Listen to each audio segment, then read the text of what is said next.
Bonjour, professeur Marito Ounian. Bonjour, El Malik Sane. Vous êtes le président du mouvement pour la transformation nationale, MTN Motna, acteur politique, ancien ministre sous Macky Sall.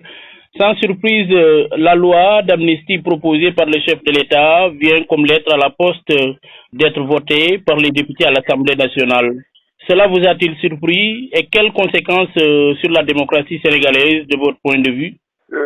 Comme surprise, non, puisque c'est une loi qui a été initiée par le régime de Macky Sall, soutenue par ses alliés, et qui a eu pour objectif essentiel, je dirais, de protéger, d'absoudre, de mettre hors d'atteinte de la justice les criminels du régime. Puisque, à la suite de la question du président Birame Souleye Diop, Madame le ministre Maître Aïssata Tall Sall a répondu que tous les crimes sont concernés par cette loi d'amnistie. Donc, les morts, les assassinés, les victimes ne pourront pas savoir quels sont les auteurs, quels sont les commanditaires. C'est donc une loi qui favorise l'injustice et qui essaie d'absoudre les crimes durant la période du régime du président Macky Sall, particulièrement cette période trouble de 2021 à 2024. C'est pourquoi nous avons condamné cette loi, nous avons appelé les députés à voter contre et nous sommes heureux que les députés de l'opposition, globalement, en dehors de ceux évidemment de Wallu, ont voté contre cette loi. Elle a des effets collatéraux, qui est la libération d'un certain nombre de prisonniers politiques qui n'avaient rien à faire en prison, que le régime d'ailleurs a commencé à libérer depuis quelques semaines. Il y en a eu plusieurs centaines, il en reste encore plusieurs centaines. Ceux-là n'avaient pas besoin de cette loi d'amnistie pour être libérés, mais ils vont être libérés. Et nous disons qu'ils doivent être tous libérés, et particulièrement les deux personnalités les plus importantes qui restent, à savoir le candidat Bassirou Diomaye Faye et le président Ousmane Sonko. Alors justement, l'opposition dont vous êtes membre continue de hausser la voix et parle de justice avant tout pour les manifestants tués entre 2021 et 2023 et cette loi d'amnistie. Est-ce que c'est aussi votre point de vue? Oui, c'est absolument mon point de vue parce que, comme nous le disons, nous ne sommes pas contre la réconciliation, mais la réconciliation doit être précédée d'abord de la vérité. Il faut qu'on sache exactement tout ce qui s'est passé. Parce qu'il est très dangereux de laisser des assassins se balader dans le pays, du nord au sud, de l'est à l'ouest, à chaque fois qu'il y a des manifestations, qu'elles soient d'ailleurs politiques ou pas. Parce que souvenez-vous les manifestations de la région de Kédougou portant sur la pauvreté et les mauvais traitements des travailleurs au niveau des mines d'or de la région de Kédougou avaient amené aussi 2 décès. Donc ce ne sont pas seulement les manifestations politiques.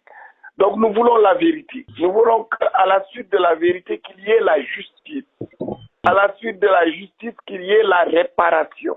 Et hier vous avez bien entendu Madame le ministre Maître Aïssata Tall Sall, à la question toujours de Birame Souleye sur les réparations et d'autres députés sur les questions de réparation, elle n'a pas utilisé le mot réparation. Elle a parlé d'assistance, ce qui est contraire évidemment à ce que nous voulons. C'est parce que quand ces 3 choses auront été faites, la vérité, la justice, la réparation, à ce moment-là, on peut parler de réconciliation. Sinon, c'est uniquement une loi pour permettre à des criminels de passer sans être jugés et donc de les absoudre. Professeur Marité Ounian, le 24 mars prochain, date proposée par le chef de l'État pour la présidentielle, le 31 du même mois par le Conseil constitutionnel. Comment vous analysez cette mésentente entre le pouvoir législatif et judiciaire? Oui, je pense d'abord qu'il faut noter une grande victoire du peuple sénégalais.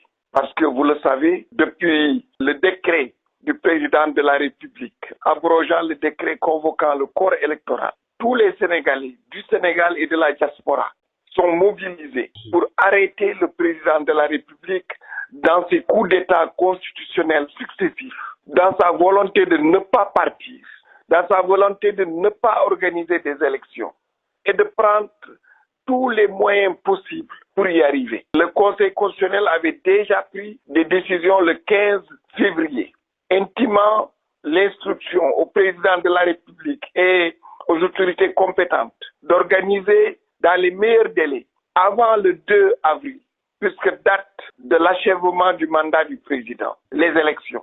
À la place, le président a rusé, a fait preuve de dilatoire en organisant le fameux dialogue de Diamniadio, duquel les décisions qui ont été prises, c'est la remise en cause de toutes les décisions prises par le Conseil constitutionnel. Il est heureux que le Conseil constitutionnel ait remis tout à sa place.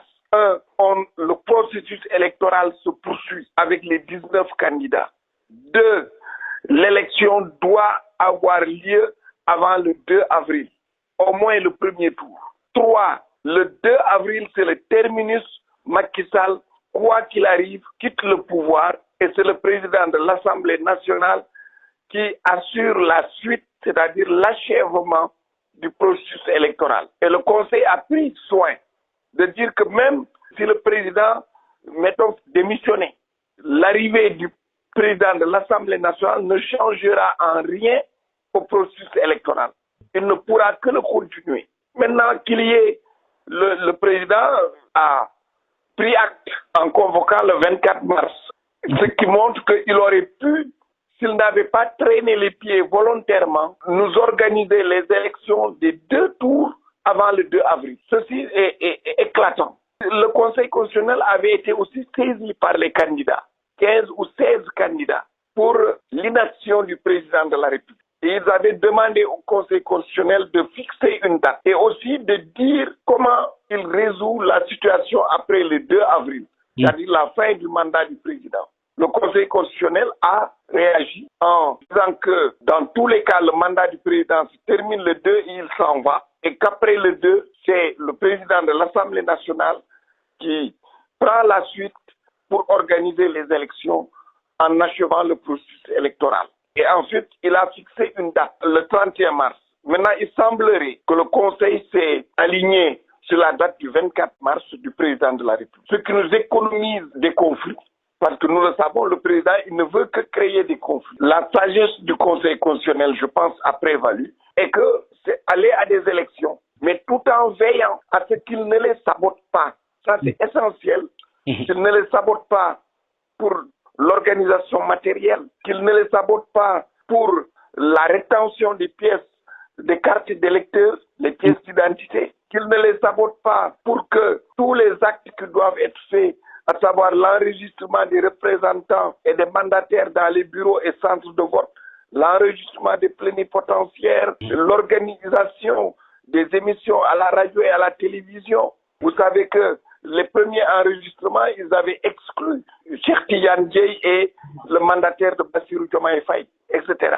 Et que immédiatement qu'on libère le candidat Bassirou Diomaye Faye pour qu'il puisse faire sa campagne et qu'aussi le président Ousmane Sonko, qui n'a rien à faire en prison, sorte pour accompagner Bassirou Diomaye Faye. Alors, au regard des tournures politiques, est-ce que vous pensez que le chef de l'État, le président Macky Sall, sortira par la grande porte et est-ce que désormais on peut parler de crise constitutionnelle au Sénégal, de votre point de vue? Pour moi, il a fait des coups d'État, il a tenté 2 coups d'État qui ont tous été annihilés par le peuple sénégalais à travers ces manifestations, à travers malheureusement 4 morts, à travers de nombreux blessés et enfin par les décisions du Conseil constitutionnel.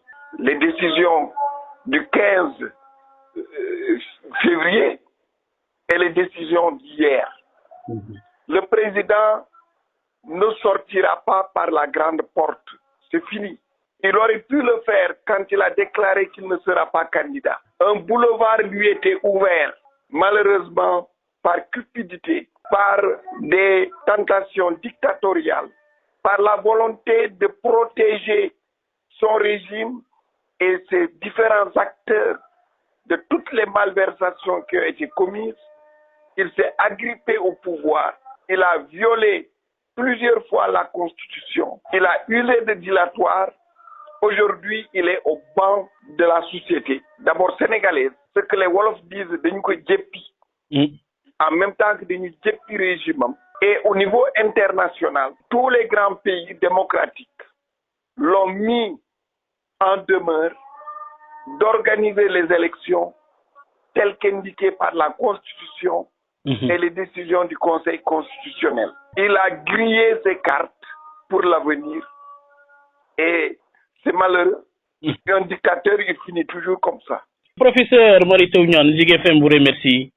Merci beaucoup, El Malick Sané. Je rappelle que vous êtes le président du mouvement pour la transformation nationale MTN Motna, acteur politique, ancien ministre sous Macky Sall. Merci beaucoup.